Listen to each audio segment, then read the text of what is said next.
All right, greetings. Welcome to our next session of fortifying the chakras.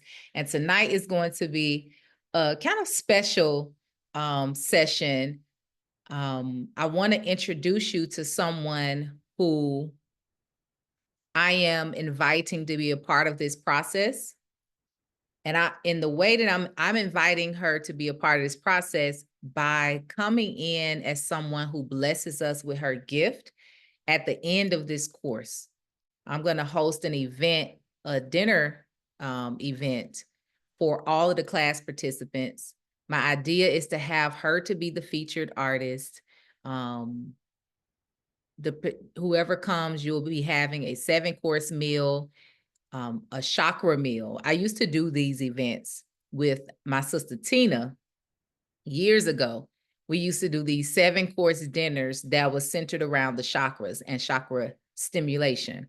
And so I would get either a DJ or a musician who would center their set around chakra stimulation, where they would use specific hertz frequency in their music. They would use specific instruments in their music. I've had a meditation instructor to do a meditation while people are eating, a eating meditation. So I've done these events before. So the idea came and I just was like, that's perfect to do this. The idea came to have the dinner, have the music, like do it how I used to do it, but ask my sister to be a part of it. And I truly was sparked by it because she produced this book that when I saw it, I said, wow, what an amazing, amazing production. Something that was produced through her own healing work, utilizing her gifts to really express the opening up of her soul through the chakras. That's how I really see it. She's expressing, I'm just saying how I see it. Okay. She may have a different story to tell, which I don't think it is, but how I have watched this. And I'll tell you why it feels like that to me just by seeing this. And this is not her only piece. She's a beautiful artist. You're going to see when I show you some of what this book has in it. She's an artist. She's a musician. She is a Reiki practitioner, Kemetic Reiki practitioner. She has experience in the modeling industry. She has worked with many healers around the world. And so when I saw this, first of all, I had to purchase it. One, because I was interested in it, but also to support her, because I've just been able to watch her journey in a sense. So I want you to meet her. I actually have her on the call tonight because I wanted you to meet her. I wanted you to kind of get a sense of who she is, because you're going to be able to experience her at that event if you're able to attend, and you'll be able to experience her work. But I want to first kind of let you see the book. And I use this book during our Reiki sessions now as just a visual for people to see. But I wanted you to kind of introduce you to her book as well. So first and foremost, everything that you're seeing on the front, these are like art pieces that she made. And I love the book because she's using parts of herself, all parts of herself, to express herself. Like, I really feel like this book is a reflection of a major heart and throat opening, chakra opening. That's how I really feel about this book. Because first of all, it starts out with her expressing her healing journey. She has a profound story here that hopefully you will be able to hear about tonight. But chapter 1, she's given some insight on her journey. A part of this chapter, listen to one part of this, the dis-ease of doubt. She goes into this idea of dis-ease of doubt. Love that. She's telling her story about her adolescence. Like, she's really doing a self-reflection right here in the book. Thought that was dope. Another title in the first chapter is, or another section of the first chapter is, The Divinity in the Details. going into just her journey. I love when people share their journeys. I just love when people share their journeys. Unexpected updates. This is chapter 1. So this opens the book. The healing for the pain is in the pain.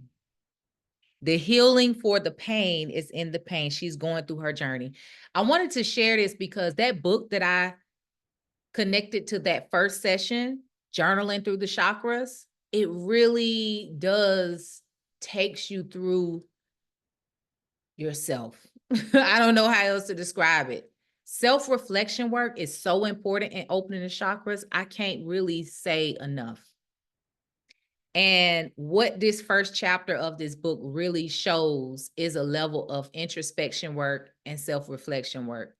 And, you know, she was called to articulate it in a book. And not only does she articulate it as a written expression of her journey, but it also includes so many different aspects of her in this book. And I love how creative she was in putting it out. And then the last part is the remedy. So the first part of the book kind of takes you through her journey. In her journey, like I said, she's really sharing a lot of parts of her. She had a career in modeling. I think she lived in New York. We'll hear from her in a minute. But I love how she puts in her different photo shoots, and they are all like so in alignment with, like, all of this is her art made into apparel. Her mother does jewelry. So she grew up with a mother who does jewelry. I remember that about her. You know, that aspect. She also lives by the water. So she incorporated the water element of herself in there. As you see, the chakra colors are in here. Again, this is her artwork made into apparel. I just really want y'all to know the dopeness of it. Like, this is artwork. Like, she produces these. It's, if in person, if it's not in print, like, it's 3D, like it has texture to it. It's very nice.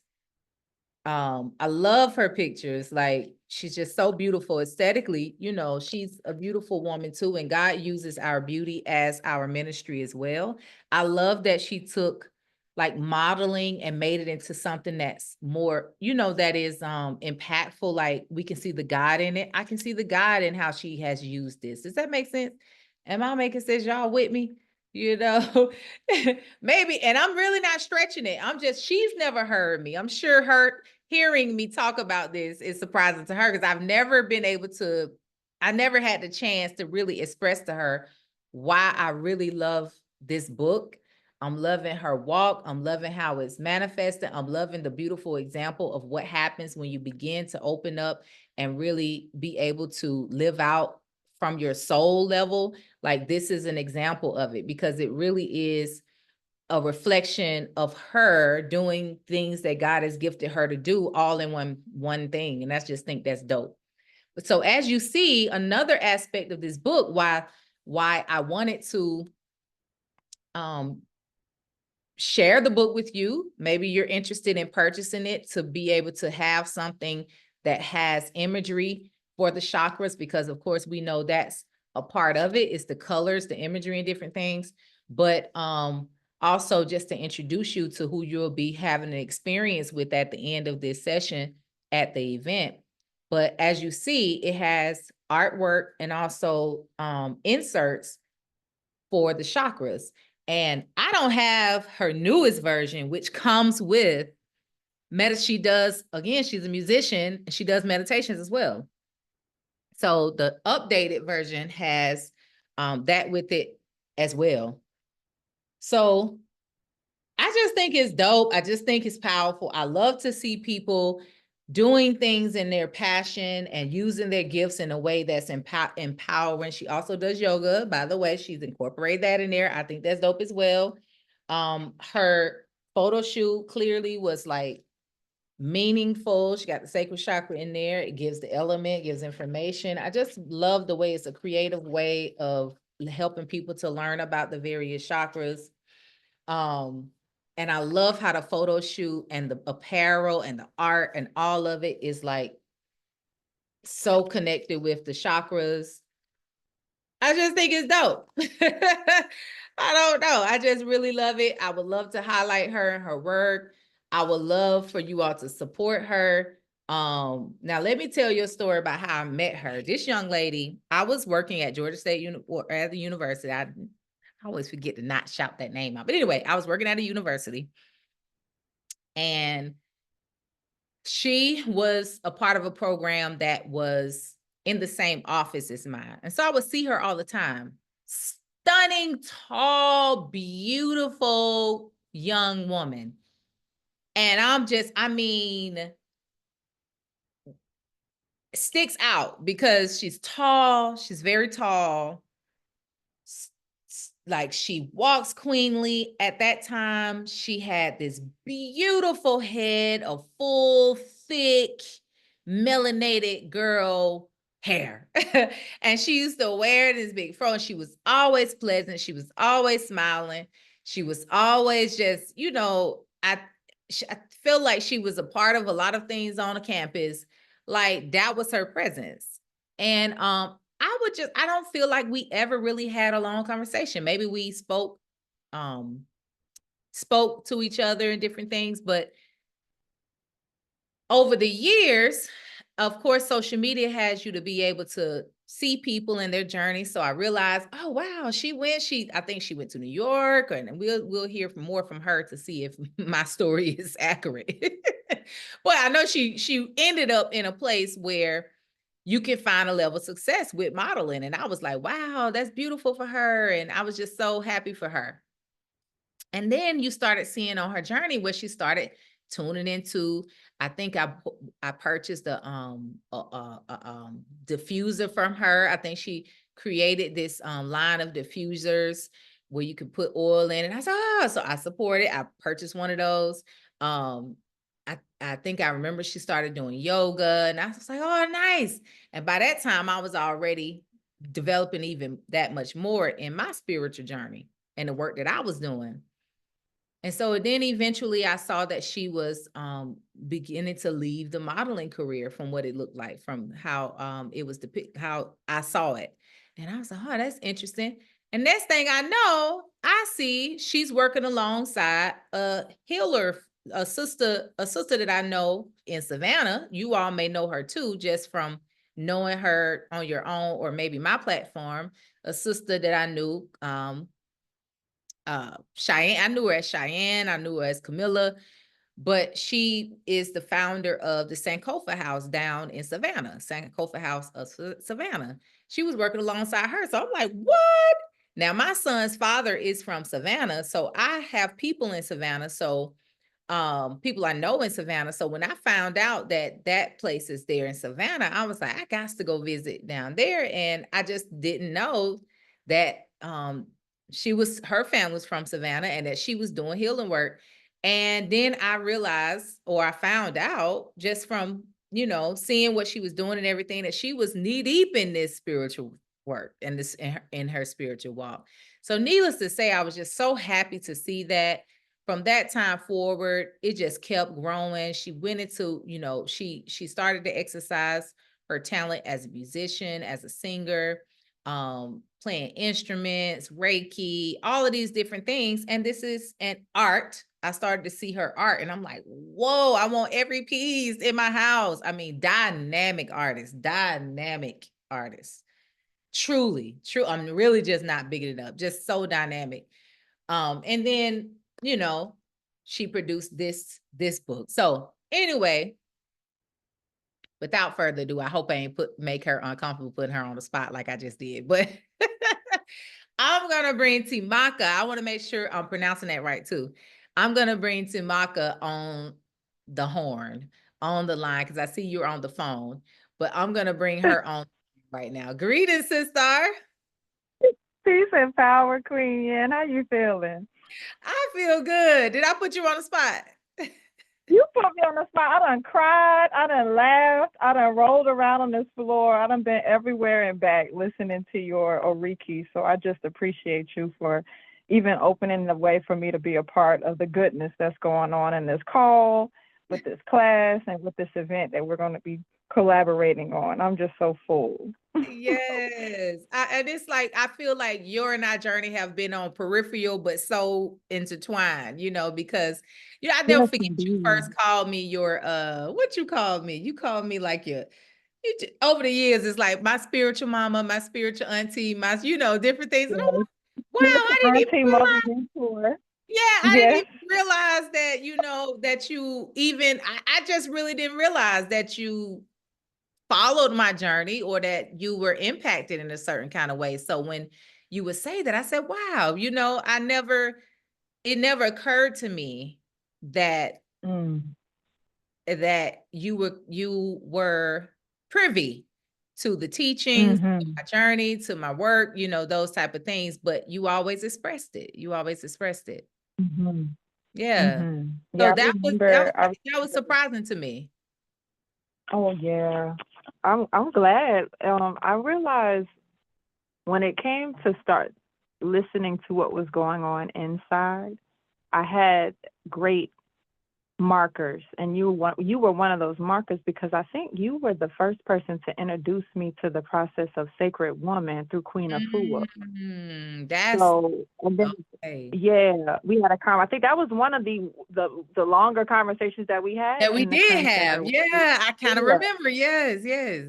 And I remember you transitioning from, it was your hair. You transitioned your hair to being natural. You transitioned your diet. You started eating vegan or vegetarian. And I was just peeping game from the outside, like, okay. Because I always saw you as someone who, very intelligent, order. You had things together. And I was just blessed to be surrounded by women who were in positions of leadership like yourself, and the beautiful, powerful young woman that I worked with, the director of the program that I was involved with, Miss Ishe Collins, who's gone on to do amazing work in Yes. the She's running education for space. councilwoman here now. I don't And know I'm if not even you know surprised. that. Yeah, I'm not even yeah, surprised. yeah. But I feel like I was so blessed to just be around, be in the mix with women like that. And I think it really came to a culmination. I'm the firstborn. I'm gonna just drop gems as they flow. I'm the firstborn to my mother and father, and I think something that us firstborns have is we do a lot of moving and grooving, but we don't usually have examples or know Mm. of, am I doing, is what I'm doing right, and then we You treat our become a younger siblings trailblazer, a little like bit exemplar. You're the right. We do that a lot of trailblazer. Yeah, trailblazing. yeah. Yeah, and check on your firstborn friends. That's all I'm gonna say. But I think one thing that really culminated and brought me to my knees is when you came back to Savannah and you did that event with Cheyenne. Mm. And if you remember correctly, I was in tears like the entire day I of do just remember. bliss Yes. and joy. Because although we haven't had a lot of opportunities to really sit and unpack every divinity detail, that day just really culminated for me, like that even when I wasn't aware that I was on my path, that I always was on my path. And even if I might suffer from the symptoms of the disease of doubt here and there, that I can still rest assured that every step that I've taken has been in full alignment with why I'm breathing. And Mhm. that day was just another one of those days, like here you were thinking second guessing yourself. I don't know. I feel like I should be doing this, but still, and then for Boom. an auntie, mother, mentor from your past to pop up and be like, "Oh yeah, hey, what's up? You still on your path? Everything good?" Like it was Oh a my lot to gosh, take I'm in. so glad to hear that part of this. That makes so much sense because I Yeah, was so surprised to see you there. I was like, what? I know her. Like, wait a minute. yes, So I can yes, imagine how that felt for you to be on the yes, journey and because I remember just from just peripheral looking at your journey and always just like, yes, rallying you on. I remember you cut your hair. I remember you left the modeling industry. I feel like you were in a relationship, like a potentially significant relationship. And I remember you ended up back in Savannah. So I said, "Ooh, she on one of them journeys right now. She's on one of them yeah, journeys." yeah. Yeah. And you know what was also a guiding light? I don't know if you remember this, but you came and did a full moon meditation in Brooklyn. In New York. Yeah, I do remember that in the Yeah. park with you. And Yes. that was right before my tower moment. Like I had just got the billboard with Pantene in Times Square. And that was right before, as people would say, when it hits the fan. That was Yeah. right before, like, okay, I made this apex or this huge wave in the material realm. And then Mm, I was about to make a super dive into the darkness and wow. the depths of the spiritual realm. And that was like the last illuminating moment So before I wait, got to come out. rewind. So wait a minute. Yeah. So the time Yeah. I came to Brooklyn, because I remember I did Yeah. something at Nicholas Brooklyn. I did an event at Nicholas, Mhm. and while I was there, we came together for the moon meditation in the park in Brooklyn. Yes.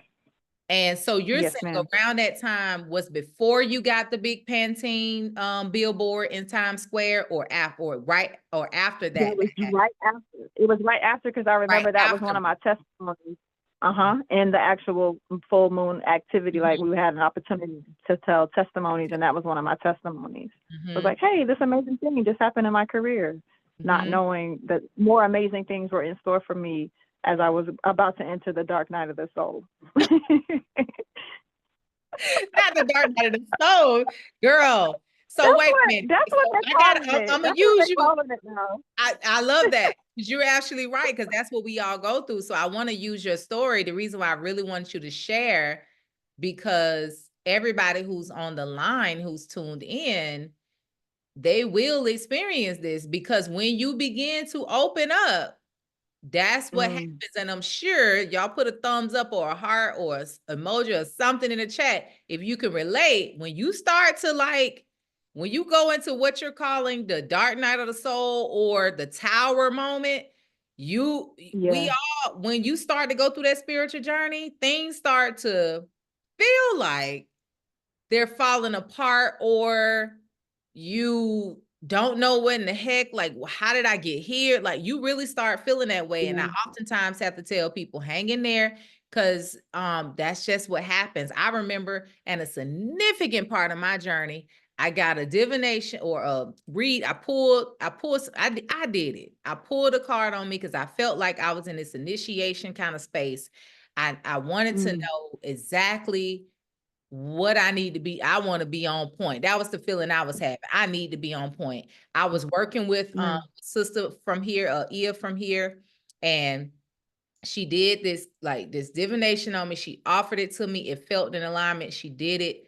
And that divination could not close. She was trying to close it, trying to close it. It would not close. I'm talking about, she kept like throwing the shit like, well, what about this? And what about that? It would not close. I mean, I'm crying. She mm. crying.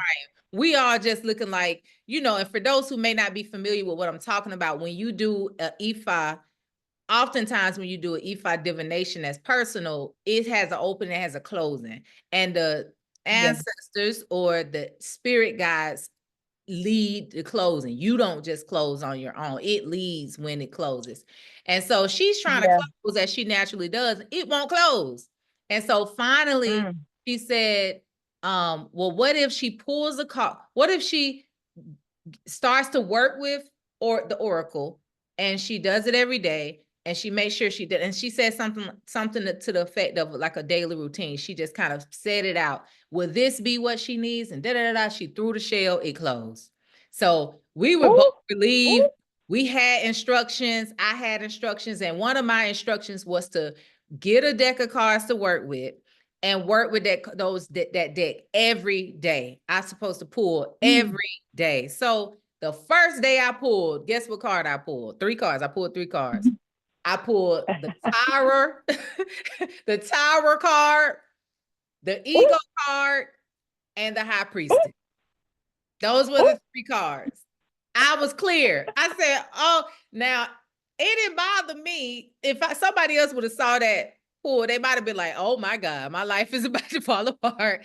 But Right, just right. happy to know. First of all, I was happy to see that High Priestess at the end, because I'm like, okay, Yes, so indeed. it's gonna take this Yeah. hour and this fall and this stuff to get there. But I also was just happy to have instructions. I'm like, okay, I don't care if the instructions is for me to die.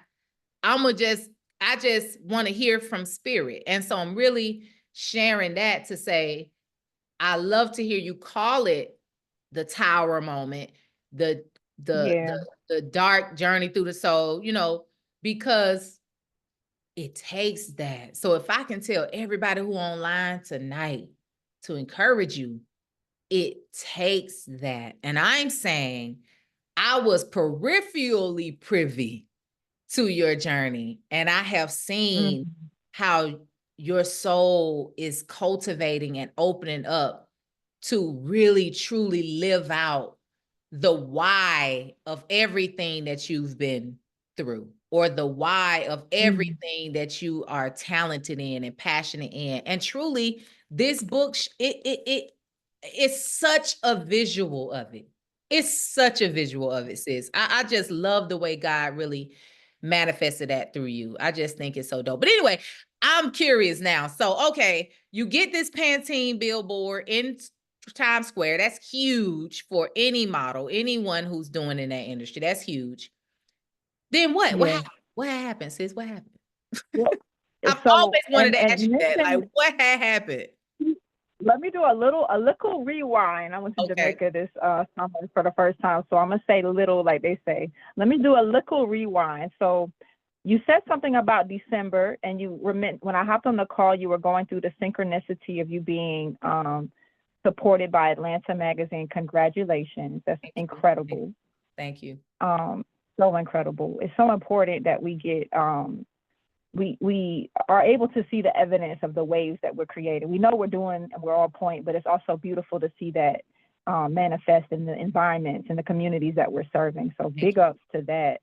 Thank you. So in reflection, you're welcome and you're worthy. In reflection, I secured that job. I got a download from God, and this is before I knew this is the language came after. So I'm going to speak as if I knew what I was going through, but I really didn't have the language. That's why I think they call it the dark night of the soul, or I didn't even know that's what it was called. I just knew I was Correct. learning a new language. I think that's the best way that I would present to anyone who is taking the time to listen to that calm, still voice of God within over the voices of the external, no matter who it's coming from.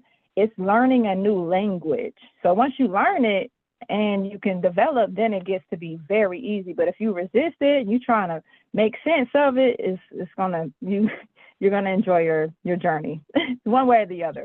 But I secured this job because I was sitting on the bed and I'm like, well, instead of me just reaching out to people when I want to do work, let me reach out to people to just fellowship, because I was in need of like community. I think innately women know that we heal in community. We heal in our relationships through our relations.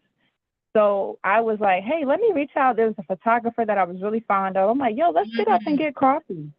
And she's like, well, we had like a terrible like ice storm, like snowstorm, and we couldn't meet up for coffee. She's like, but I have this job that I want you to go audition for. I'm like, okay, what is it?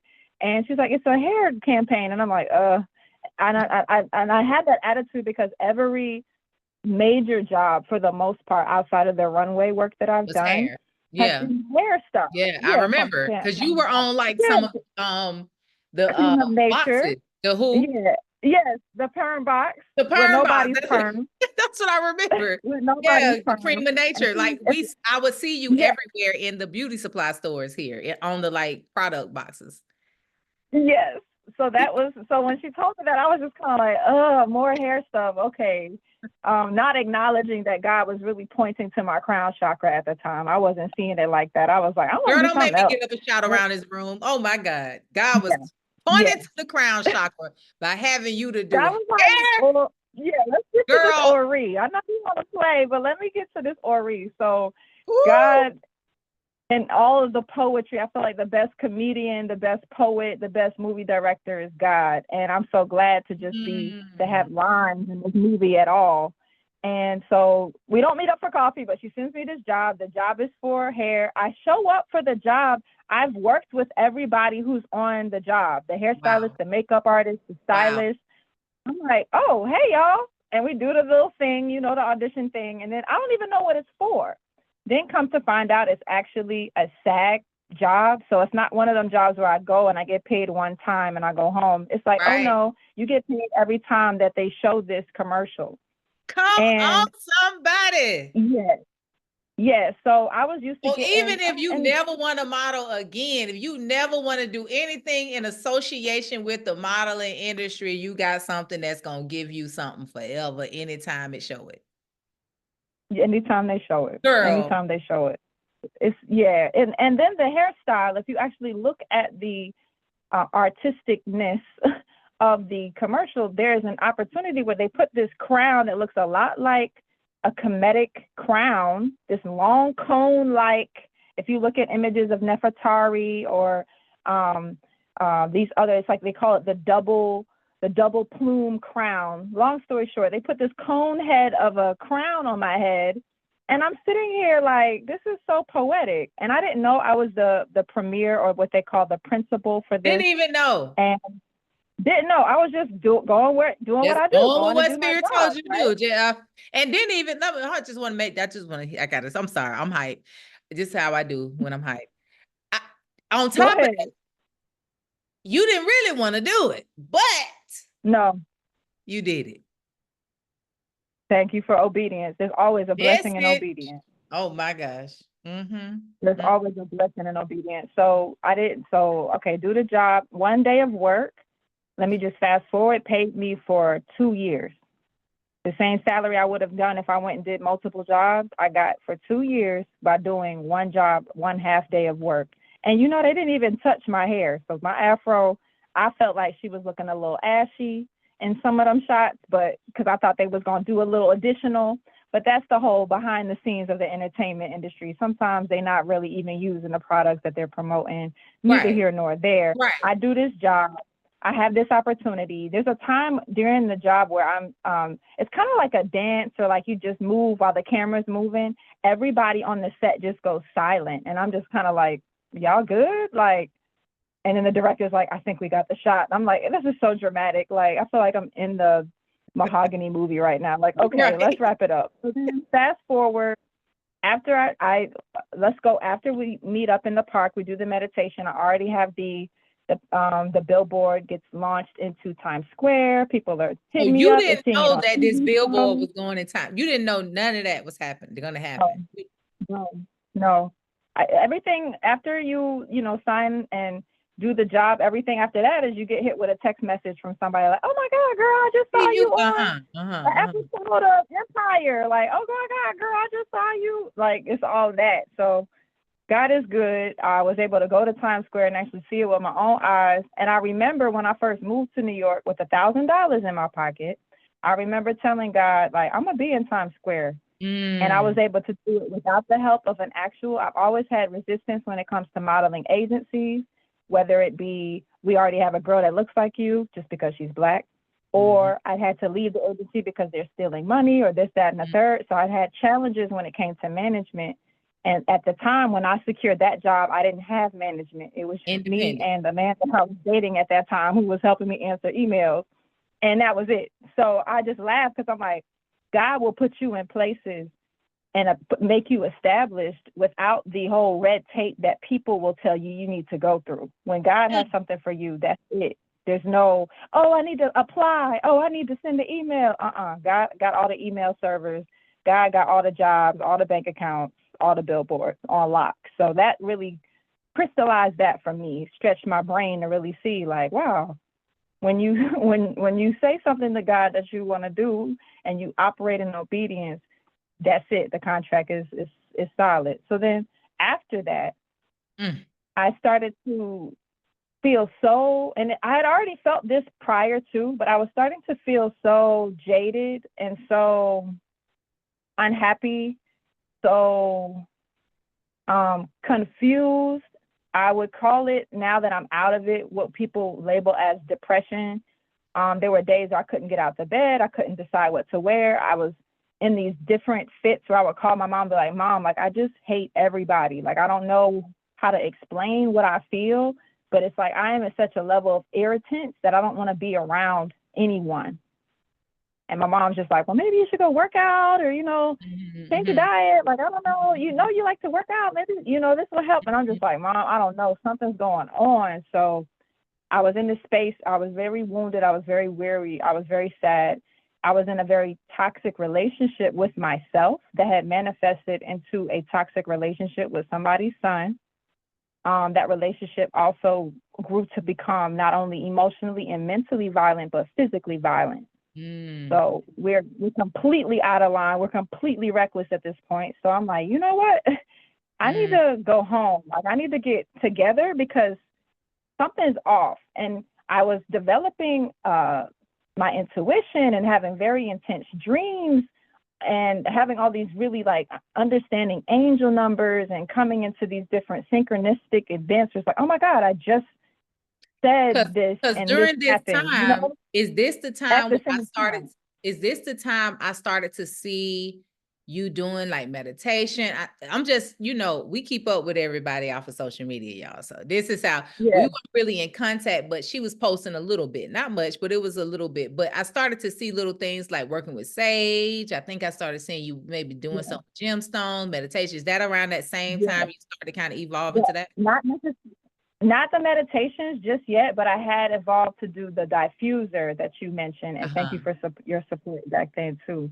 So yes, I had just started the process of becoming a sage, not realizing that, but I was promoting this diffuser that we called sage, and just tapping into these. And most of what it was, Queen, was I was so sad and so weary and so unhappy about a decision that I had made that I felt so guilty about. And just to be in a space of transparency, it was a decision to step into the process of motherhood, but realizing that I cannot do that with this person that's also putting their hands on me. Okay, like this is not a good mix. So then quietly having the aborting mission, quietly doing this, not telling anyone, not communicating to anyone. And then 9 months later, feeling this intense shoulder pain, this intense weight on my shoulder to the point where it was like my neck would be locked up. The whole right side of my body would be locked up. The whole vibe was just off. So I don't want to step into a space where it's giving oversharing or uber vulnerability. No, first of all, I honor you for being vulnerable, because many women who have went through whatever that decision, for whatever reason it came about, do not feel comfortable sharing it. And it's like this world lets you feel like it is a viable decision. It is a way, but then it is a level of guilt. And then of course, within yourself, you have to have that resolve. So it takes a lot to share. So first of all, I'm immediately saying I honor you. You are in a safe space. The reason why Spirit is allowing you to share it is because this is a safe space. And that's exactly what it is. For every sister who's on this line, they are members of Oyun Ministries. And in Oyun Ministries, we create safe space for us to be. It's a part of your being. It's a part of your journey. So that's what it is. There's no oversharing in it. So continue. Ashe, give thanks. Yeah. So going through that process, this happened, and I quietly went through my abort mission simulation and then went back to work the next day. And work at that time was Project Runway. So not only was I doing Project Runway, but they had a version called Project Runway. Yeah, I forgot you were on Project Runway. You did a whole season, right? Or two, maybe? 2, 3. I think 3. I did 2 Project Runway All-Stars, and then we did one with children called Project Runway Juniors. And the children never know what people go through. Never know what people going through while they're doing different things. Yeah. So I just went to work the next day and vowed that I wouldn't talk about it, right? But we talk about the things that we're ready to heal from. I'll just put that preface out there. So I wasn't talking about it, but I was experiencing this pain that could not be remedied. I'm talking about I'm trying to smoke. I went through every healing modality, whether it was aromatherapy, massage therapy, gua sha therapy, with acupuncture, heat therapy, color therapy. I had this amazing Asian doctor, and we tried everything that my insurance could afford, and nothing would remedy the pain. And it got to the point where if I even saw weed, my head would feel like it was about to pop off of my shoulders. Like the headache was so intense. Wow. So I'm sitting here like, okay, God, like, what's up? So I get on Google one day, and I talk about this in the book. I'm not going to give too much tea, but part of the tea is I get on Google and I'm just like, hey, like, what is the spiritual meaning of shoulder pain? Like, I don't even know what, I know what now, of course, spirit, but I didn't know even why I would even Google something like that. And I found, and to even care to ask the spiritual meaning of things, I'm like, who's talking like this? Yeah. So then I get this blog post, and it's talking about the spiritual reason for any pain that we experience has a spiritual source, meaning that it's birthed first in spirit before it becomes an ache or a pain or a condition or a dis-ease. That dis-ease was already present in spirit, and when it's not remedied in spirit, it has to get to the material plane, which is your physical body, and that's the slowest realm. So when we think about things like you want to do renovations on your house, it's a lot quicker to think up the renovations in your mind and imagine them in your spirit than it is to physically go through, cut the sheetrock, put in the limestone, add in the amethyst and the gold trim. Like that physical realm is the slowest one. And I realized that in me looking through this blog post, it's like, well, once it's become physical, you need to ask your pain what it has come to teach you, because pain is a teacher. It's not coming to ruin your day. It's not coming to inconvenience you. And it's definitely not coming so you just take a painkiller and ignore it. It's coming to teach you something. So I'm kind of like at this point, rolling my eyes, like popping my gum in true Black girl fashion, like, yeah, whatever. Like, and my headache and my neck ache are like throbbing. So I'm like, okay, whatever. I skip to the bottom. It's like, when it comes to the spiritual root of shoulder pain, it's forgiveness. The issue is a lack of forgiveness, or you're holding a grudge. Something needs forgiveness. And in the blog post, it was like, you should sit down in the meditation and ask your pain what it's come to teach you. And I'm like, yeah, whatever. Until I scrolled to the end of the post, and it was written on my birthday. And I'm like, oh, okay, I'm listening. So I sit down, and I'm in Corona, Queens, and I'm on the floor, and I'm like, all right, pain, like, and I'm telling you, it's hurting, like maximum, like 1 out of 10, like it's at a 20, like, and I sit down and I'm like, okay, I'm listening, like, what have you come to teach me, pain? Why are you here? And before I could even finish asking mentally, I hear forgiveness. And I respond back, I'm like, but I don't need to forgive anybody. Like, I don't have no hardness in my heart for nobody. And the voice of God says, but what about yourself? And when I heard that, when I heard it, I immediately started to bawl, like just crying. And as I'm weeping and wailing, I feel this cool cloud forming above my head. Mind you, we was talking about crown energy, all this hair modeling, all these different people that have been in my head sewing and doing hairstyles and thinking thoughts. Yeah. This cold, very cool cloud forms above my head, and it starts to descend into my mind, into my crown. When it gets past my eyes, I'm talking about waterfalls. I'm like, I don't even know, I could cry some more. Then it continues to come down. It goes through my spine. It takes away the pain in my shoulder, goes all the way down through my whole spine, taking away pains I didn't even have the threshold to feel, because my shoulder was hurting so intensely. And I'm sitting there, and I'm like, I finally understand what my daddy was singing about in church all those years with that song, He Touched Me. I have literally just been touched by God. I done went to all this therapy. I done gone to all the, and this is 9 months of this, mind you, of therapy, and not the whole birthing process of birthing myself through this painful initiation and guilt and shame and, I should have done this and I should have done that, and getting to this point where I am touched by God. And I'm certain there's a dimension where I'm still sitting in Corona, Queens, blissed out, crying and giggling that this Mm. experience has just happened to me. Like, how do you explain that to people? Mm. And so I come out of this meditation and I'm like already in this mode of like, okay, energy healing. I need to understand more about energy healing. So I fast forward, I find myself at it's a festival in Brooklyn. And since I was a very young girl, I've always been very attracted. I have a high affinity for anything Kemetic, anything Egyptian. I'm certain that I've lived in that dimension because the connection is just too strong and too real. And I see this woman with a booth with all these different Egyptian hieroglyphs in her booth. And I'm like, attracted, what's going on? What do you do? And she's wearing all her white. And come to find out, she is a priestess, a Kemetic Reiki priestess, and she facilitates sessions. And I'm like, I don't even know what that is, but I know, okay, you're my teacher. Okay, I need to learn what this is. Yeah. So I get a session with her. I'm still enmeshed with this person that I'm with. So I go get my first session with him. We do a couple session.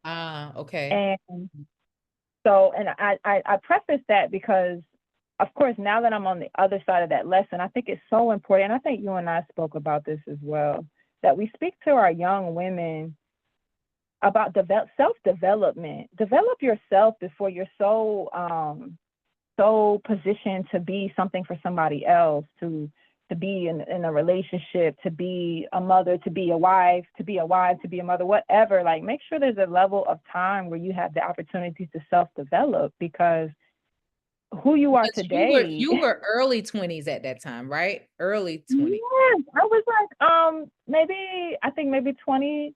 2021. Maybe 20. Yeah. Because I remember you went straight into your modeling career after college, which Yes. Yeah. Mm-hmm. Yes, and I graduated school in the December of 2012. So, well, I was close to like 23, 24, 25. Okay. This is the season. Yes, Okay. I came out of Georgia State when I was 22. Yeah.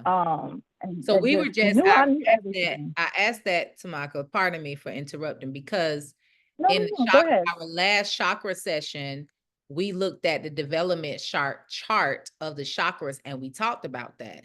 We talked about how in the chart, it shows that your heart chakra, the heart and heart. So it's like you got on the chart, you got one that goes across and one that goes down, and it has the chakra symbols. Where it meets, where heart and heart meets, is age 25. And so at age 25, according to this chart, that's when your heart really began to open up. And so it's interesting that you were at that time period. You're already coming out of, maybe you don't know, or you maybe do know, that you were coming out of a relationship. And your heart is opening. It's almost as if you really start developing once that 25 hit, your heart chakra was opening. This is when that development started. Oh yeah. Oh yes, in a major way. In fact, even to fast forward a bit, when we ended our relationship, I realized that first we were living in two different states, and it was so tempting. This goes with the whole temptation of when your new life is loading, but your old life is so familiar. So my old life, I knew how to get money. I knew how to hustle. I knew how to, make something out of it. I knew how to manifest mentally and materially. So when I went to Las Vegas, it's easy to make money. I mean, and then they pay you like 4 or 5 times as much as I would have been paid in New York, simply because I lived in New York. It's like, oh, she's a New York model. Yes, pay her more. And on the other end, there's partners living there. But every time I would go to visit, there would be some very emotionally, mentally draining experience that would be like, are you sure you want to make a decision to move out here and to develop with this person, with this here? And the last time that we were together, I remember I just stood there and in the middle of this very intense conflict, I just opened my arms and I just stood there like, I don't know what to tell you. I don't know why you're so mad. I don't know what the deal is, but I'm going to just send you some love. And I remember feeling like, it probably felt like Dragon Ball Z, like my heart literally cracked open. And I'm just like, oh, this is what unconditional love is. But also, we're not coming back out here anymore. Like, we're going to be unconditionally loving to ourselves and realize that this is not a safe environment for us anymore. So So in that it was moment came, that's why I felt like that. In that moment came forgiveness, big, big, big when yes, it comes to opening up your chakras, forgiveness, yes, acceptance, allowance, yes, and yes, obedience. That is super heart chakra opening work. Like, yes, because yes, once your heart opens, you accept people and things as they are. You allow it to be as it is, no conditions, no, you just let it be what it is. Your heart lightens. And within that, you could, I don't, even if you don't even realize it, what happens is you, in that acceptance, you're able to honor you and yes, allow that to be what it is. I'm gonna allow it. yes, I'm unconditionally allow it, let it be, send love. But I'm also unconditionally love and allow myself. So that may mean yes, I have to leave you there. That may mean mhm, I have to quit that career. That may mean I have to stop dealing with my family. I have to stop dealing with that friend group. I may have to stop dealing with that food, yes, that this, that whatever that is. But that's absolutely, as Erica is saying in the chat room, definition of love. That's hard. That's amazing, sis. Give thanks. That's amazing. yes. Yes, indeed. And even what you saying that is opening up. I had a conversation with another mentor, auntie, mother of mine, and she said she just recently got remarried at 60. And she said, and my vows, I'm not going to tell my man that I love him unconditionally. She said, I'm going to tell him that I love him irrevocably. But Mm. there are conditions to our fellowship. So that makes me think of that Corinthians verse where it says, love is patient, love is kind, love is not self seeking, it holds no records of wrong, it endures all things. That's a condition, that's a contract. It's Mm. not, just anything and everything gets love. It literally tells you what love is, the Mm. standard for love. Love corrects, love rebukes. Mm. So I realized for me, a big lesson for me with this tender, happy-go-lucky, loving heart of mine that I've always lived in, and it opened to a new level when I got to be 25 in this life.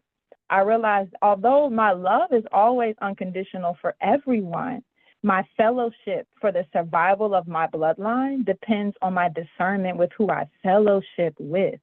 So you can be loving unconditionally a black hole. Your love is Mm. not going to alchemize this person into working on their chakras or going to meditation classes with you or dealing with their own shadow. But at some point, you have to realize that there's conditions to fellowship. And this is maturity speaking now. I'm in my 30s. I wasn't in my 30s when I wrote this book, nor was I when I was in that relationship. But I know now, speaking to my past self and to others who are in resonance with what God is pouring through me, there has to be conditions for fellowship. You have a garden, you don't plant certain things to each other because certain things complement, but other things would actually fight and compete with each other for the nutrients in the soil. So there has to be a level of alchemy with who we fellowship with. It's like Beyonce. I love Beyonce. Beyonce probably loved me too. I've been supporting her a long time, but I don't have her number or access to her house. Like there's levels to fellowship that I had to learn through maturity. So And I with love that that you process, said that, because sometimes the fear of opening up the heart chakra and tapping into that unconditional love is like, well, is that gonna make me a martyr? Is that gonna make me, in danger? Because that's the fear oftentimes when people hear yeah, unconditional love, or they hear, well, love, love, love. Okay, well, what is this? Because I don't experience this or that or this or that, and it's like, nah, it's um, not saying that, because with that open heart also comes discernment. And then, like you said, yeah, then you start to realize these conditions that have to be in place, or these boundaries that have to be in place to yeah, honor this space of unconditional love, is to honor it. So I have to, it's yeah, not personal, it's spiritual. It's not personal, it's spiritual. it I want is, to honor you. I want to be able to love you unconditionally. So I must, in my discernment, be obedient and put some room between me and you, so that you can be who yeah, you are without my projections. And then I can be who I am without your projections. That's love. Yeah. right. That's love. It Yeah. is. That Amen. is. And then also love corrects. So I noticed that with me, I've always had this energy of healing, that attracts. Everybody loves healing. Everybody loves mommy. Everybody loves love, and just that level of discernment to one, we say trust yourself or listen to your spirit, but you got to clean your spirit up first before you can start to listen to it, and it doesn't just keep taking you down the same path. So with this process of even coming to do this book, I remember as I was leaving this person, and we had our last trip together. I landed in New York for Fashion Week for the last time. And I remember the moment I landed, God was like, you're going to write a book. And I'm like, word. So I start typing like what I think the name of the book would be in the cab. I'm on the way to see my cousin. And I'm in the cab like, all right, maybe I'll call it like the Tree of Life. And I kid you not, I look up out the window and I see a sign that says Tree of Life Financial, 888-888-8888. I'm like, that's crazy. All right. Then I go down and I start writing something else. And I look out the window and it's like another confirmation, like, write the book, write it today. And I'm just like, whoa, okay, I'm writing the book. So I started to formulate these experiences that I was having because I felt like I had reached a level inwardly that I needed to document, one, for myself, because I'm going to continue to be experiencing new levels, Lord willing. But two, I wanted to leave some nuggets for those who may be looking at me and wondering like, yo, what is she doing? Like, she was doing this and now she's doing that. Why is she doing that? And I think one thing that was so powerful about having a career as a professional model since the age of 13 was I was so used to being seen and not felt or heard.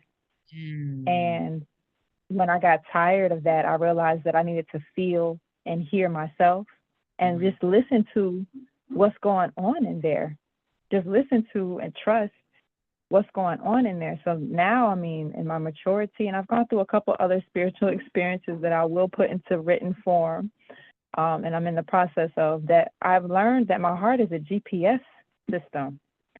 So it doesn't matter where you drop me on this rock or any rock in this galaxy, I can tune into this beautiful GPS system that God has given me and find my way to safety or aligned, loving tribe. Like it's a very powerful tool that we can trust. But if you have to trust it, because my heart is also an alert system. Say I get a phone call from someone who is not in love, my heart is going to give me a particular feeling that allows me to know, like, somebody on something else. So I can already be, since everything starts in spirit before it becomes material, the more that you develop your spirit, the less you're waiting for things to make it to the realm of your looking eyes to respond. And it's beautiful to be in a position to respond to life and to energy than it is to be reacting and reenacting the same patterns that you've already found to be, whether familiar or not fruitful in your own garden. So it's been a process of just really putting the proof, being the proof. And I was just going through some things that I felt like needed to be accounted for. Y'all keep asking me where I got my shoes, but have you had a Reiki cleansing? Like, how you feel for real? Because so often people say good and they don't be feeling good. And now you ask me how I'm feeling and I say good. And I mean that with all of my being. Like, I am good. But I had to die first. And I think I grew up in the church, so I'm very familiar with the story of Christ. But even when the first time I went to church, I was 8 years old.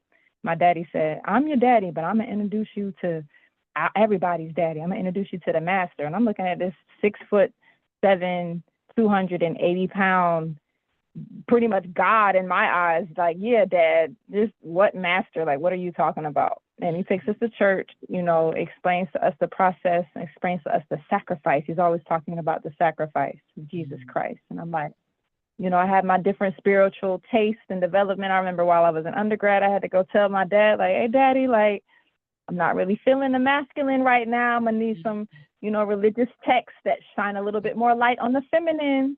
I ain't got no issue with Christ, but I'm going to kind of ease up on that. And, he was really cool about that. But now that I look back, I realize that the process of me releasing what I had been attached to, even my previous name and my identity, what I was showing up in the world as, that was me pretty much allowing myself to step into the cross or step into the crossroad of choosing to listen to what was being guided to me from inside versus just kind of holding on to what was familiar on the outside. And I feel like we all have that opportunity more often than we may be mindful or heartful to be aware of. And I just encourage when we get to those crossroads to follow your heart, because your heart is that GPS system. It's going to tell you, hey, you need to go here. And usually here is going to mean you got to lose all this stuff. And you're going to piss this person off. And these people are going to think you're crazy. And that's how you know you're at the crossroads, because if it's not that, then it wouldn't be the crossroads. If it wasn't something to lose or something that was at, in jeopardy, then it wouldn't be that initiation. It's almost like, I hear a lot, I feel a lot, but when we're taking the test, oftentimes the teacher is silent. So when we're at these crossroads, we might be feeling like, yo, what's going on? Like, what am I doing? I can't leave this job. I can't leave this city. I can't leave this person. But in reality, you can and you will. And there's such a blessing in it.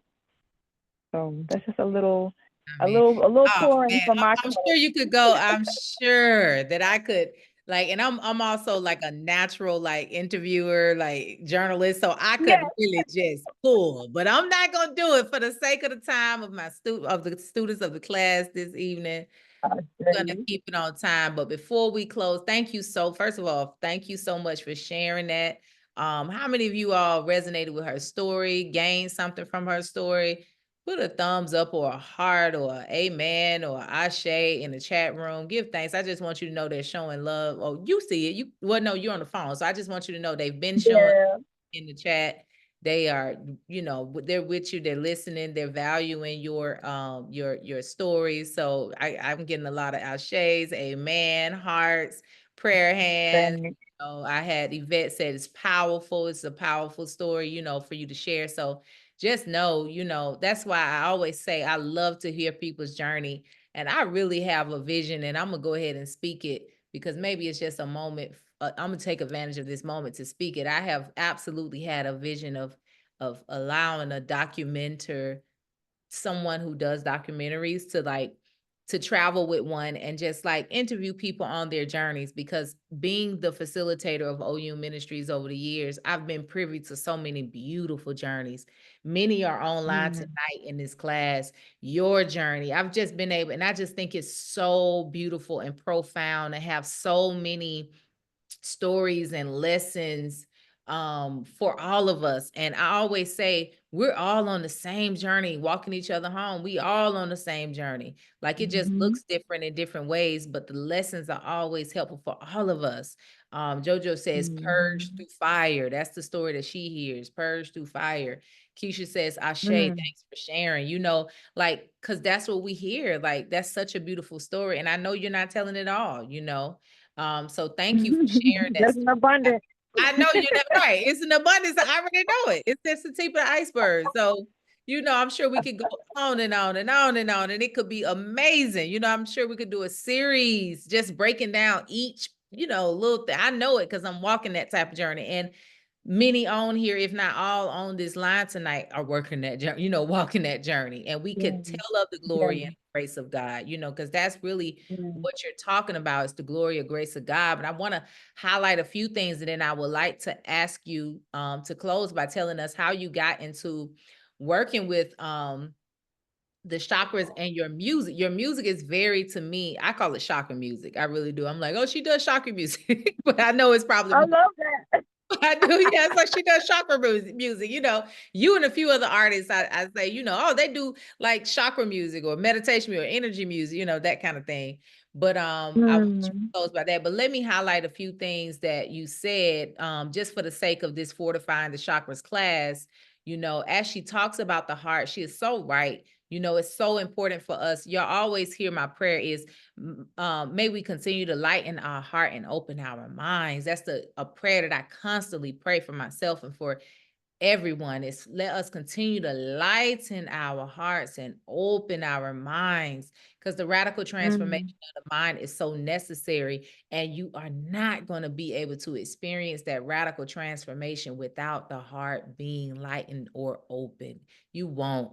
And the Kemetic, we see the Ma'at, and I think I showed this in maybe one of the first sessions in this class, the whole depiction of the scale weighing the heart against the feather.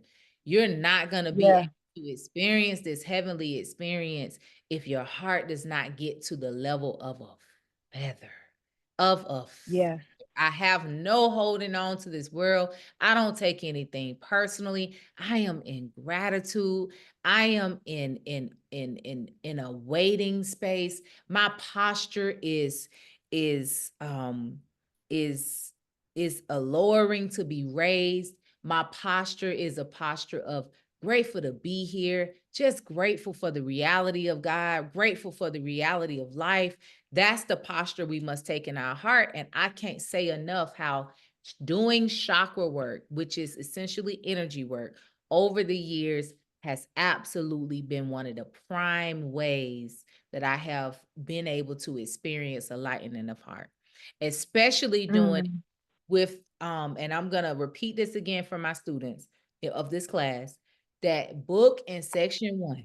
I'm not saying that's the best book in the whole wide world and blah blah blah blah, but I am saying that journaling through the chakras is a powerful thing to do, because you begin to do the level of introspection work to reveal certain things that are stuck in certain parts of your energy centers, all through your state of consciousness around it, all through how you're perceiving it, believing it, receiving it. Like, it's all from that. Your root chakra can absolutely be blocked. Like she said, this nature of me being nice and kind, and maybe think, okay, well, sometimes you have to have a radical transformation of mind and a shift in consciousness when it comes to certain things for these openings to happen. And in order for you to open the heart, you must unblock the chakras, which in our next class, we're going to talk about how to unblock the chakras. And one of the parts of that session, we're going to talk about how the other chakras impact the other chakras. If your root chakra is going to impact the heart, if your sacral chakra, and vice versa, all of those different things. So I never am against somebody going from root to crown. Constantly go from root to crown. Love on yourself from root to crown. Love on yourself. And I love it, sis, that it's so profound how it seems that a big breakthrough in your healing came from the crown down. From the crown down. And I think that's powerful, because we did cover in one of our sessions that some people are very adamant about starting at the root and going up. Some people say you don't have to, and I say however spirit work, and it seems it has worked crown down. And I don't know if you know that corona. Do you know what corona mean? Have you ever looked? Corona means, I looked it up, it means crown. Yes, ma'am. Yes, ma'am. I was just making sure you realize that, like you said, because the reason why I brought that up. I tried to leave Queens. Let me mind you, I tried to leave Queens. When I first moved to New York, I lived in Jamaica, Queens. Then I tried to leave and live in Harlem for like almost a year, and Queens snatched me right back in Corona. So I'm picking up Queens. So that's so powerful. Like, I mean, you just can't make it. God is so good. That's so powerful. When you said Corona Queens, I said, oh, that's interesting. Crown Queens.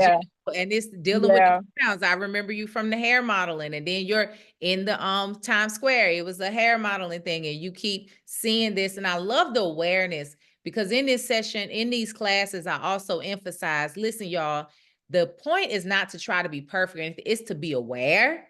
It's to be, as you are in awareness, to be conscious and intentional and be obedient. That's the job. That's the duty.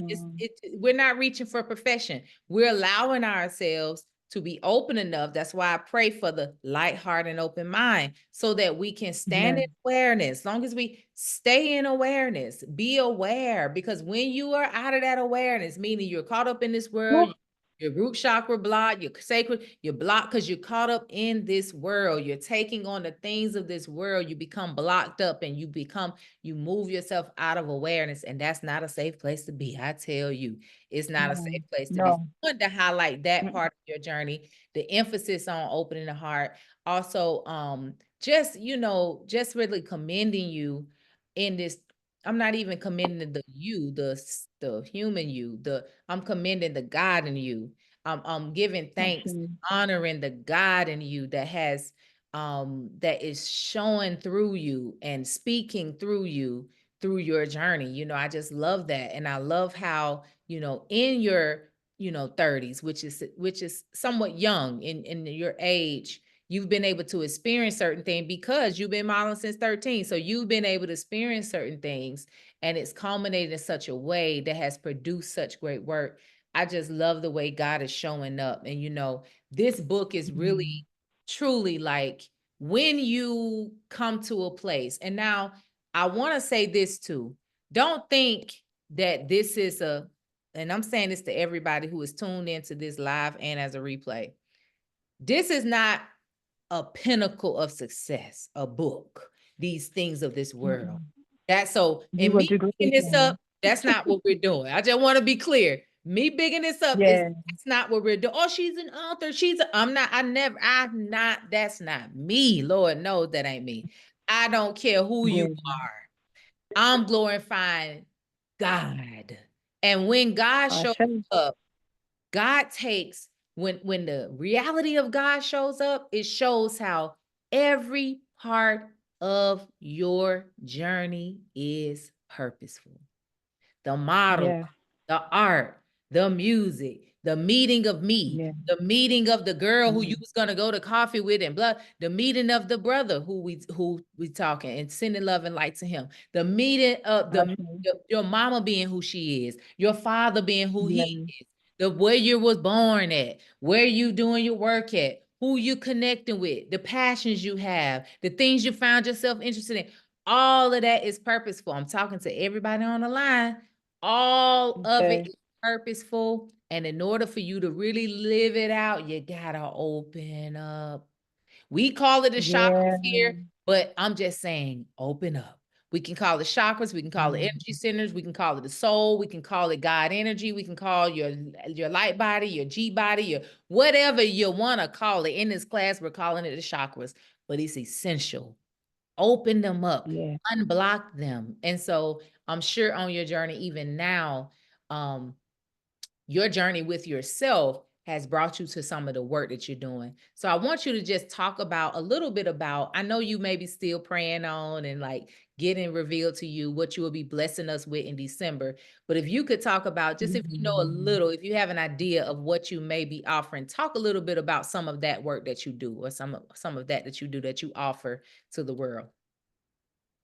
Shay, so going into I feel like the pain that we experience that teaches us allows us also to see what our perfect offering, our perfected offering can be, because your position and your particular pain is a little bit different than, the person next to you. And I feel we all have a remedy because we all have a different perspective. So for me, I got tired of being seen and not felt and not heard.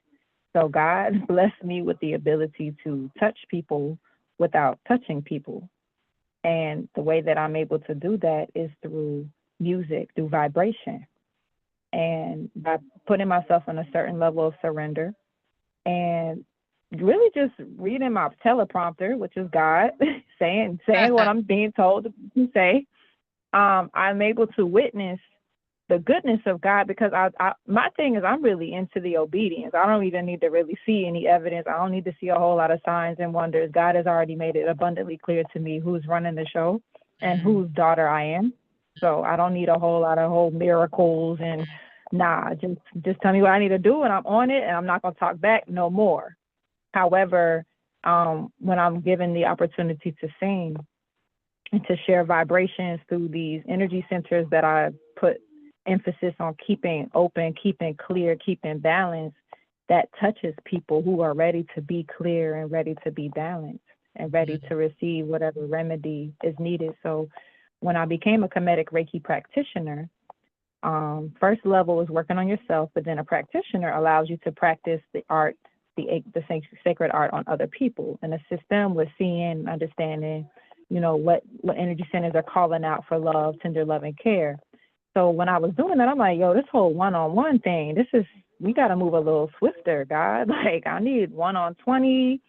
We need a full court press. I feel like this is not moving as swiftly as it needs to. So I received the download to put the experience of a Kemetic Reiki session into an audible, pretty much to go goodie bag, where it's like, no matter where you are, no matter what access to money and funds, because a session with me is an investment. It's not like going to get your nails done, or going to Walmart. Like, nah, it's an investment, mostly because there needs to be some sort of offering and a marker to know, like, this is serious.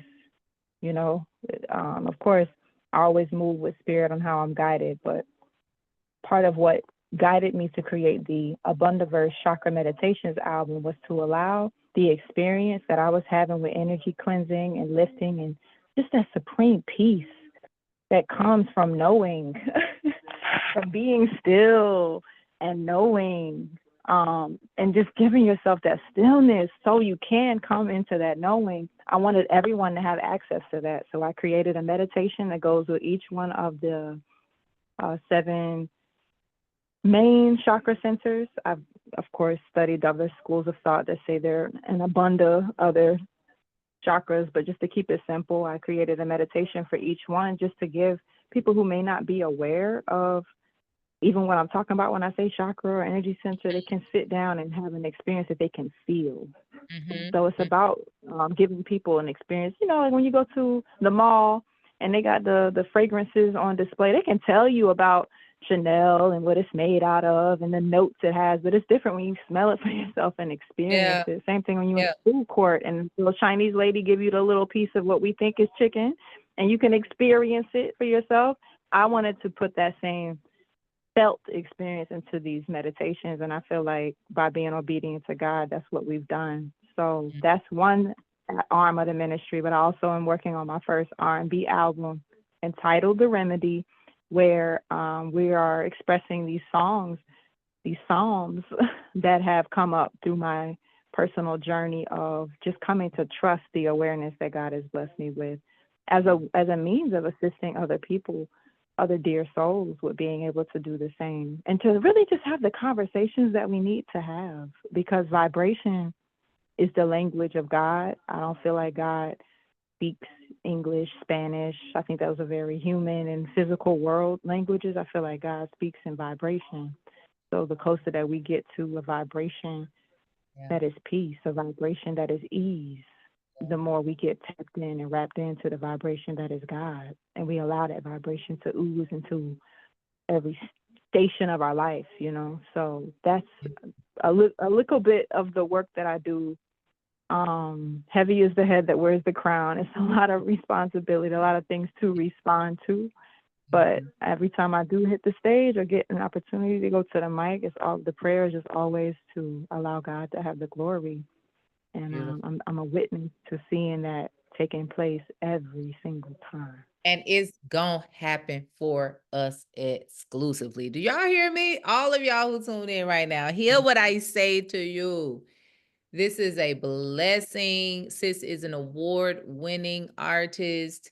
She clearly has her own journey. This is why I wanted her to tune in tonight. Like, just share your journey. Let them know who we'll have in the house, And it's not to glorify her, but to glorify a reflection of God.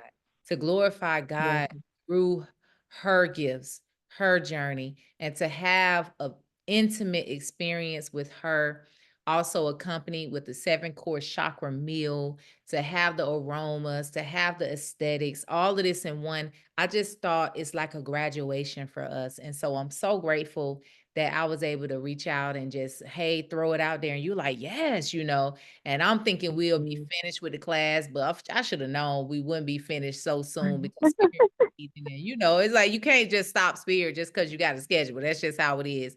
But I Mhm. figured, I asked, I said, oh, if we go a little bit later in December, we should be finished with the class by then. And then it'll be a beautiful time together. By that time, we have been going through the course. We've been doing the work. We've been doing the chakra work. We've been going through some breakthroughs and openings. Even tonight, I have our sister, Jackie, I pray I pronounced her name right, Jackie Jennings. She says, there is so much peace in the new perspective and knowledge I have from your journey this evening, Temakha. That's what she says towards you. And Mm. Erica says, yes, hearing this testimony is like watering the garden for me. So Mhm. this course, this is what it's on my prayer is that it do for us, is to help us to really understand our being from our energy space, from our energy Yeah. centers, and provide the resources and the inspiration for you to begin to do that work. So by the time this event happens, my prayer is that we have had some profound experiences working with our energy, and we can come together as a Yeah. community of people who have been like-minded for the last several weeks and just have a good time, Mhm. eat good, experience a good time with you, meet you in your presence, allow ourselves to meet God through you, as we meet God through each Mhm. other. Because, having all of us in one room, just imagine that. All of us in one room. We done been working on our energy center. Mhm. We vibing high. We eating good. Come on. I just know going into 2025, whoever is in that room, when we do, Yeah. I just know what it's gonna look like. So y'all know I'm not one to be pushing nothing just to be pushing it, advertising, nothing like that. That's not the MO here. I'm just saying that it was set in my spirit. So it just Mhm. feels so divine because of how we met. I met you when you was younger, right before you went off to your Mhm. career in model. I met you then, and there was a connection there. We followed each other peripherally. I was able to cheer you on. You were able to feel support from me, even just peripherally. We come back together in your hometown, Savannah, Georgia, Yeah. or your family town, where you're connected in Mhm. spirit and in truth at a full moon, I believe, meditation. You Yeah. I see you. I think it's a full moon. Like, come on, climax. Like, it's like I was led to do this class through studying the divine feminine, sis. Because when you said you told your father, hey, I hear you on this, but I need to tune into the divine feminine, I just kind of chuckled to myself, like, that's what inspired the class. We were Yeah. focusing on the divine feminine. We ran into Mary Magdalene's story that talked about the Mhm. casting out of the 7 demons, which is essentially talking about opening up the 7 chakras or clearing out the 7. Mhm. And now we're here. I know the event is going to be amazing. So for those who are tuned in, really do. I will announce more. I will tell you when the exact date, what the cost will be, all that good stuff very soon. But if you could invest in anything else for your leisure, for your entertainment, for whatever it may be, I'm gonna tell you now, this is something you should choose to do. Cause y'all already know how I rock. It ain't gonna be ridiculous. It's gonna be something that you can absolutely, potentially, easily afford. But Yeah. even if it's a stretch for you, even if you gotta travel for it, I Exactly. got a feeling, and I don't want to open it up to the public. I want to open it up to you. It's a vibe we're creating in this class. It's something that's happening with all of us. It's going to be amazing. And I look forward to it. Congratulations, Tamaka, on all of your accomplishment. I was just sharing the screen just so people can see your website. I also put it in the chat room. I see that you have been able to do TED Talk up in Savannah or TEDx in Savannah. I see you've been on some you've been able to share your gift in media. That's a big thing, to be able to allow God to Exactly. use you in ways where you spread in larger places, where you're broadcasted, where it's not you that's being broadcasted, but the voice of God, the energy of God. So I think that's amazing. You could end up Mhm. on SAV News, for you to find yourself on Community Corner, on WJCL 22, in various publications, being one that, like you said, have been seen but not felt over the years from age 13 to now be walking in your glory and still being able to be seen but now felt. my God, if we don't see this as a glorious manifestation, like, come on, somebody. I just see God all in it. I can't help but give praise to I God. say, Can't help it. I say, It can be through, I don't care if it's a monkey, whoever, whatever. If God is getting the glory in such a beautiful way, I can't help it. So yeah, I'm not glorifying you. And I think people know that. I'm not glorifying you, but I do honor you. I give thanks for your presence. I give thanks because it had to come through you, uniquely through you. So you of it are you are important. But the you in it is universal. And that's where I want to see it all come through everybody. We all have these beautiful gifts and talents and purposes and challenges we faced in life that come out with the living word, you know, and you are a living word. And I look forward to everything that is to transpire from this event we're going to do in December. I'm hyped. I'm hyped back up, you know, for I'm hyped back up for this. I am, boy, I am. And I'm happy to not offer it to the public. I really am. I'm happy to not offer it to the public. Not saying that I don't want the public to get the glory of God, but I really do feel like there's something to this being an intimate affair for focused energy that has been cultivated over this time period that we're cultivating it during this class. So give thanks, Sis Star. Thank you for coming on tonight. I really do give thanks for how this whole call has transpired. I give thanks for your being, your journey, your mama, your baba, to all of them. Thank you for blessing us in this world with you. I give thanks for to your ancestors, to all of the energy that to you, to your whole all of your may all of your relations be blessed. May all of everything and everyone connected to you, may it be blessed abundantly through you, through everything that you invoke within it, which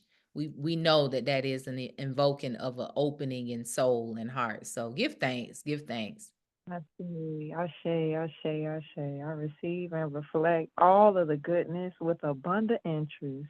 My auntie, mama mentor, I appreciate you. And I'm sending so much abundant love to all of you dear souls on the call. Thank you for blessing. Thank you for blessing yourself, nurturing yourself, but also thank you for blessing us with the most precious resource in the universe, which is your attention. Because you could have put that, you read tonight, but you decided to put that on something that's nourishing. And I think that's revolutionary. And I just want you to know that I stand in solidarity with you, all of you. We are one, and we're going to have some fun. Sonia says, this was such a blessing, sis. So grateful to be present. Erica said, God's work. Jojo says, Asante Sana. Colleen says, thank you for your loving message. Erica says, deep gratitude. Shanique says, give thanks. Laisha just put 3 both hands up emojis up, like, hey, let's go. Yvette says, gratitude. Yvette, I feel like Yvette chose us tonight because I know she said she had something to do. So thank you, Yvette, for your presence, for sticking around. Thank you so much. Kim says, give thanks. I have, by the way, I know I think I may have mentioned to you, these are OU members who are on the line, who are listening in. So for those who are able to come, you will be able to meet them in person.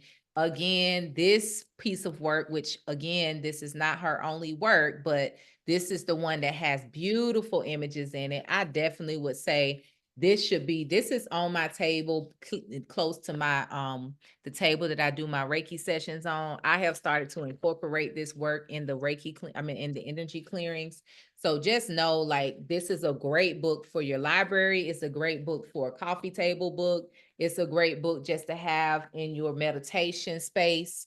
Because I even believe looking at the imagery can be very powerful when you're working on your heart chakra, having this piece to connect with the colors, to connect with the image of that heart chakra, you know. And this is, I did this on purpose, sis, because my thought is I'm gonna break this book apart. I know I shouldn't have told the author. She probably like, what? No, but I have an idea how I want to use this in my session. So it's gonna require me to take it apart.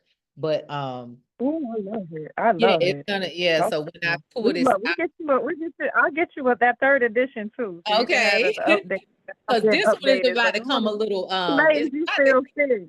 it's about to come like a deck. That's what this is really about to come. I'm gonna You laminate know, pages and like I do some said different things with it. Yeah. So confirmation. yeah, Confirmation. I yeah. see.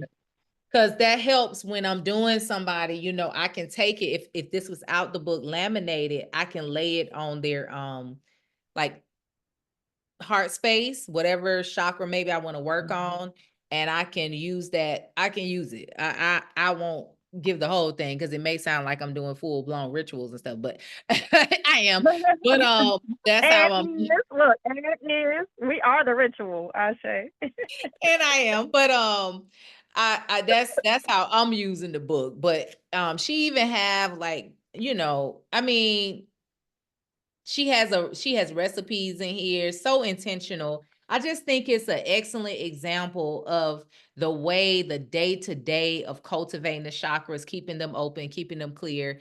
It's really manifested in this book. So it's really in alignment with our class.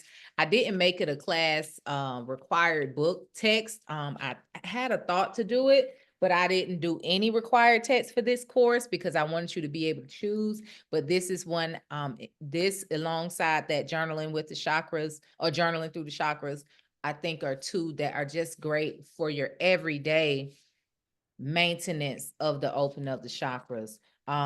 So books like this, as well as my decks, other books, I always have these kind of books in like my meditation session at home because spirit will lead me to pick it up. And I would use it where I would just kind of open up to a page, and whatever page it goes to, say I open up this page, guess what chakra I'm gonna be focusing on today? Throat chakra. I may even try to move. She look like she's telling me to move, so I may start doing some movement, turn on her music and vibe with her if I'm doing it. So I really think Okay. it would be a great resource for you. I did put the link to her website in there. Please do support. Also, plan on, because y'all already know, I say this all the time. I used to do retreats, I used to do big events, I used to do those things. It's a lot of work. It's a lot of work, and oftentimes it can get stressful to not know what to expect as far as attendance. I'm gonna ask you, plan on making this investment to come to this dinner party as a graduation Yes. for you in unlocking and developing the soul with together as a community. I don't want this to be a Yes. public.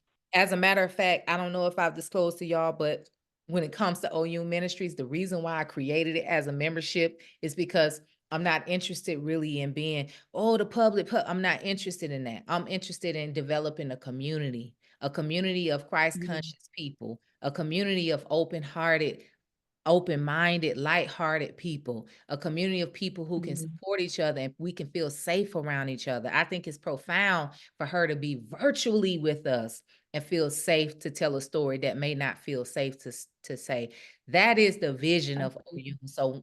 So as I follow spirit and start to really plan some of these more lavish events that I had been doing in the past. But when the pandemic hit, I kind of slowed down, stopped, and I hadn't picked it up. As I picked this back up as one of my first back to my lavish events kind of events, I am asking you, it's for you.